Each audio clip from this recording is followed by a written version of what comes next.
In September of 1977, a book titled The Amityville Horror by Jay Anson was released to the public, becoming an instant bestseller. The book outlined the strange but true story of Ronald Defeo, a man said to be possessed by the devil, who murdered his entire family while they slept one fateful night in 1974. And a home supposedly possessed by demons who would go on to haunt and harass the next owners of the property, the Lutz family, who were so terrified by what they witnessed their first month there that they would leave the home never to return again. So shocked by what they witnessed their final night that to this day, they still refuse to talk about it. Hey buddy, my name's Gregory and welcome to Tell Me More, the series where we explore the strange and unexplained. The details surrounding the Defeo murder continue to baffle investigators today. It would seem impossible for Ronald to have pulled it off the way that the official story suggests. 2 years after the Lutz story became popular, in 1979, a motion picture was released following the hype of the book. In very short time, the story became a huge cult phenomenon, with thousands of people from all around the world flocking to the small town of Amityville just to get a glimpse of the evil home. Praying, holding hands, lighting candles in an attempt to bless the property and rid it of its demonic presence. An entire generation of people across the globe were suddenly convinced that demons were real, fascinated by the story of the Lutz family. Following the scariest film ever made, The Exorcist, and the revelations that came from the Amityville case, there was a huge resurgence in Catholicism, and people across the world started to question the existence of true evil. As I was putting together this season for Tell Me More, news broke in March that Ronald Defeo passed away in prison. He was the only person that really knew what happened in 1974. And he died allowing everyone to believe that he committed the murders entirely on his own. But people remain fixated on this case. Why is it that so many want to believe that there's another influence at play?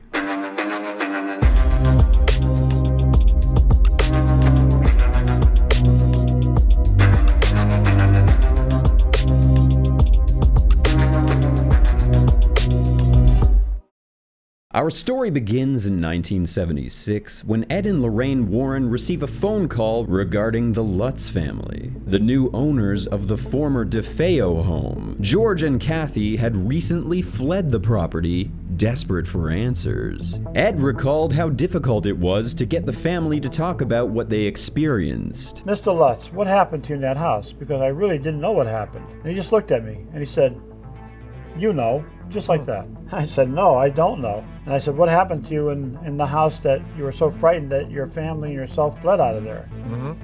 "You know."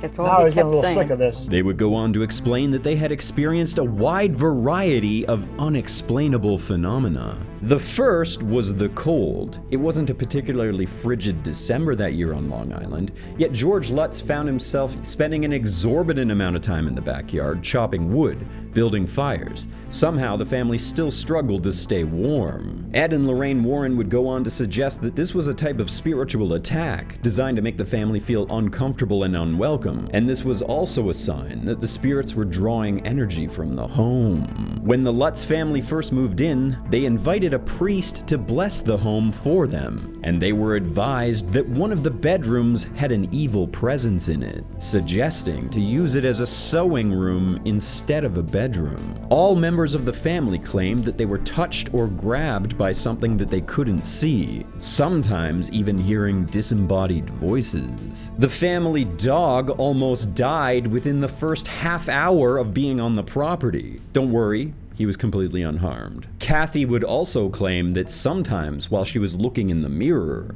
a much older version of herself would be staring back at her, and said that on one occasion she saw a pig monster peering in through one of the windows. And one time, George and Kathy would wake up in the middle of the night to find that they were floating several feet above their bed, weightless. And at some point during their stay, George found a secret room in the basement that wasn't in the house blueprints.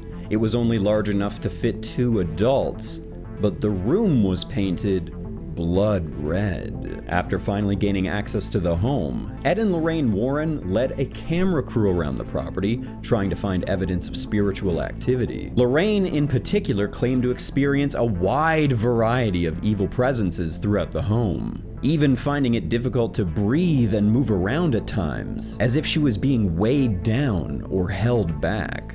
I hope this is as close to hell as I'll ever get. There was a camera set up on a tripod on the second floor, pointed at the top of the stairway. It would take automatic shots on regular intervals, and it produced one of the most famous ghost photos ever taken, depicting a little boy peering out from one of the bedrooms. The investigation team was adamant that there were no children on site during the investigation. Ronald Defeo Jr. was described as a troubled man. He would start fights, commit petty crimes, would often act violently. The police and his neighbors knew him well. When news broke that there was a murder in the Defeo home, everyone was quick to assume that Ronald was the culprit. But life wasn't easy for him, and it was well known that he struggled in his relationship with his father. In interviews, neighbors described what they witnessed after the police showed up to the home, an absolutely tragic scene. Heartbreaking. So confusing that I don't really blame people for assuming that there must have been some sort of supernatural element at play. It must have been so difficult to understand how something like that was even possible. I'm going to dispel the whole demon possession myth. I don't want to speculate and turn this family's tragedy into entertainment, but I do need to establish why this case is so strange, so that you understand why it was so easy for people to twist this and sensationalize it to sell books. The most confusing detail about the scene found by the police was the state of the deceased. Everyone appeared so peaceful, serene. There was no sign of a struggle at all. But everyone was found face down. And they weren't turned that way. Everyone died while they were face down. The rifle used in this case was tested by the police, and they found that when fired, it could be heard for over 3 blocks. Yet somehow, the repeated gunshots in the home didn't wake any of the family members. Somehow, they all remained peaceful in their beds. There was no trace of any poison, drugs, or tranquilizers found in the toxicology report, though we are talking about 1970s technology. I'm not entirely sure how thorough the test would have been, or if they looked for things like carbon monoxide poisoning. During the trial period, people in the media allowed speculation that Ronald Defeo was possessed by the devil. He even referenced these allegations in interviews. I guess the Amityville horror really is supposed to be me, because I'm the one that got convicted of killing my family. I'm the one who said did it. I'm the one that's supposed to be possessed by the devil. But the wildest part, and this is true whether you believe me or not, Ronald Defeo loved his family. But with how little evidence there was to go on, and Ronald's refusal to cooperate with the investigation, the district attorney recognized that there was a pretty good chance that Ronald didn't commit this crime on his own. And there was even a possibility that he walked in on the event after it had already happened. But with Ronald being the only surviving member, he had to take the entire blame. And now that Ronald Defeo has passed, the entire family is laid to rest. And I see no reason to continue to speculate about what happened that night. I think that we should allow old family secrets to lay to rest along with them. When the Lutz family left the Amityville house on their final night, they didn't take any of their possessions with them, and they never returned to the property to collect anything. Everything in the home was later auctioned off. But one thing that always stuck out to me was the condition of the home when the Lutz family took over in the first place. Apparently, the Amityville house was still fully furnished from the previous owners. The Lutz family was still using all of the Defeo's furniture. All of it. They even had to pay an extra $400 on the mortgage for the furniture. Some people have suggested that they saw the purchase of this home as a way to make money off of the fame that it had created. But the Lutz family has always denied these allegations. Now, it wasn't entirely uncommon in that time period to buy a house that already had furniture in it. But I can't personally imagine ever going near one of those beds, which makes me think that the Lutz family wouldn't want to go anywhere near those beds. And when news of a movie deal came around, it was communicated to the Lutz family that they would be let in on the contract, compensated for telling their story. And the person who tried to get them in on this deal in the first place was Ronald Defeo's defense lawyer, which just seems wildly inappropriate. The lawyer too was set to make a pretty coin off of a movie deal. But it's not just the Lutzes that were compensated. Ed and Lorraine Warren were let in on the contract as well. In fact, they were compensated for several films that came out surrounding this subject. And with the number of films that the Warren family has been compensated for, including the Conjuring series, which sort of started the ball rolling on this season, I have to start to wonder if they don't have movie deal already in their mind before they even start an investigation. Now, Ed Warren was adamant that he had no idea that there was a murder in the Lutz house before he began his investigation. And we had not heard about the killings in Amityville because Lorraine and I were out of the country at the time. But I find that really hard to believe. I've already said a few times in this season that for every good thing that I've heard about Ed and Lorraine Warren, I've heard an equally terrible thing about them. I want to believe that they had the best of intentions, and as a member of the paranormal community myself, I have to commemorate them and thank them for their contribution to the paranormal world, especially in the field of spirit and ghost hunting. And arguably, they've helped hundreds of people who were demon-possessed, whether you believe that's real or not. They did help these people in one way or another. But one thing that always sort of bothered me about them is the way that they would run headfirst into each of these investigations, almost as if they had no empathy for the situation at hand. They just want to prove that ghosts and demons are real, as if that is their single focus in this world, without thinking about the consequences of dragging the Defeo name through the mud to make their story entertaining. And I did say that I don't want anybody to say anything bad about Lorraine Warren. I do believe that, for the most part, she's fairly sincere, though she was at very least misguided.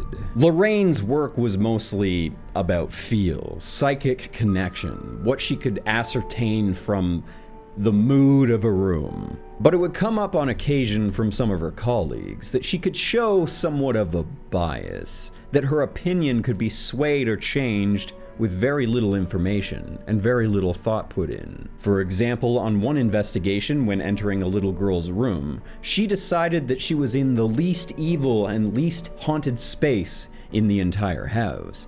However, when it was later found that there was a Ouija board under the bed, Lorraine changed her entire story, deciding that the Ouija board was the reason that the entire home was haunted. What I had asked Lorraine to do, and what we ended up doing, was with tools and symbols and any of it, the real meaning is in what the person using it meant when they were using it. So we took it to the daughter and we're like, so we found these things. And it turned out that they were things that were left to her by a relative, that she did practice some magic.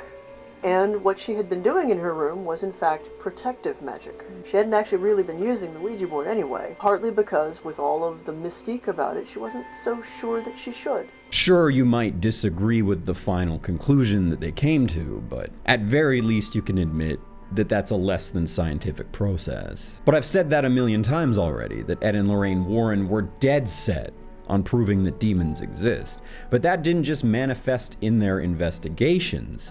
It also showed in the way that they communicated these stories to us in the first place. But blaming for motive aside and trying to find some secret plot to spread Roman Catholic propaganda and make money off of selling demons to a mass audience, There is another reason you have to consider why everybody associates the Defeo murders with demons. How many times in your lifetime have you heard the Defeo story ever brought up without the caveat of, and also the Lutz family was demon-possessed and run out of the home?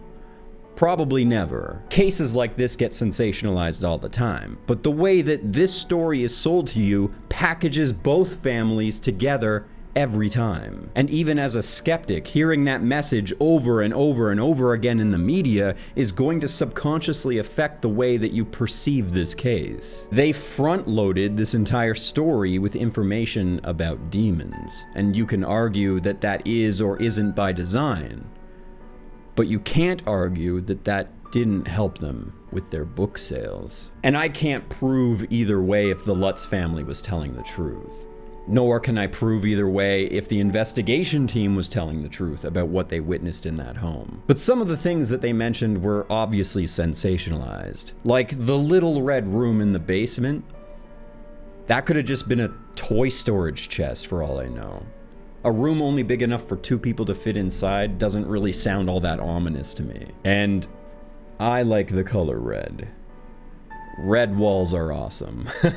And the photo of the little boy ghost really just looks like a photo of a little boy. Again, like every other Ed and Lorraine Warren case, we're just taking them on their word. And the books that they themselves wrote or ghost wrote just say things and don't actually include any of this proof that Ed is always talking about. Anybody that can come to me, the first one, comes to me and proves that there was a hoax committed by the Lutzes, ourselves, Prentice Hall, the priest, and anybody else in Amityville, I will give them $3,000. Nobody has ever come to collect that money because both of these cases were very genuine. And both of them made international headlines. This is what the atheistic community hates. They don't want you people to believe out there that such things as devils exist. Methinks he doth protest too much. Anybody out there says Amityville's a hoax can prove it to me. Come to me. I'll give you $3,000. The first person that comes right to me. There you have it. Tell me what you guys think. Thank you for watching. If you like what I do and you like to see more Armored Skeptic, make sure to subscribe and hit the notification bell now so you never miss another episode. And if you like hearing me talk about the paranormal, the strange and unexplained, check out my podcast. I record it every other Saturday. And of course, I have to give a huge thank you to my patrons for supporting my work. I couldn't do this without you. You're amazing.